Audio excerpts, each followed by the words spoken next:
The last thing you want to do when you're working with your horse is confuse them. And a lot of times we end up confusing our horses when we don't have clarity, when we're not clear in the way that we're asking our horse to do something.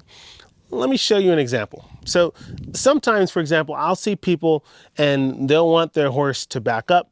And what they'll do is they'll take their stick and they'll start tapping on their horse's chest and asking that horse to back up. And if that horse isn't backing up, then they'll get upset and they'll get big and loud. And then that horse will eventually back up.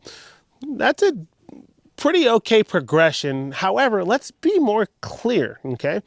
If I want my horse to back up from pressure, she can't really see, and Grace knows how to back up, so she's backing up pretty softly. But a green horse or a young horse, they can't see the pressure down here underneath their chest. Let me get nice and clear so she's not confused, right? You see already just getting out in front of her, getting big, getting clear, just my energy is telling her to drive backwards. And so in order to give her clarity, I'm going to come out here. I'm going to kind of exaggerate the movement and be big. When she backs away, I'll back off the pressure as not to confuse her. Now, this is really important. You see how she crept forward? I'm going to correct that and say, no, ma'am, we are only going backwards right now. And you see how now I'm giving her clarity as to what my expectation is.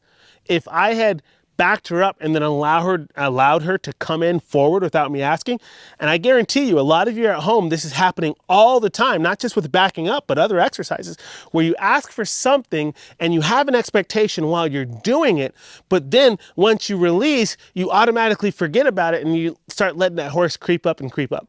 And so horses need that clarity to say, I know that we weren't working on the exercise, but you still can't come forward until I ask you to. And you see how all I had to do is give her that clarity once, and look at her. She's like, oh yeah, okay, let me give you your space and stay away until you ask. And then when I'm ready, I'll say, okay, sweetheart, you can come in here. I'll add just a little bit of pressure. And look how quietly and polite, oh, what a sweetheart. Quietly and politely, she comes in there. But you can see how she's very comfortable with me. She's relaxed and she's trusting, even though I'm telling her what to do, backing her up, bringing her, kind of yo-yoing her back and forth, because I'm clear. And she can trust that that clarity is always going to be there for her.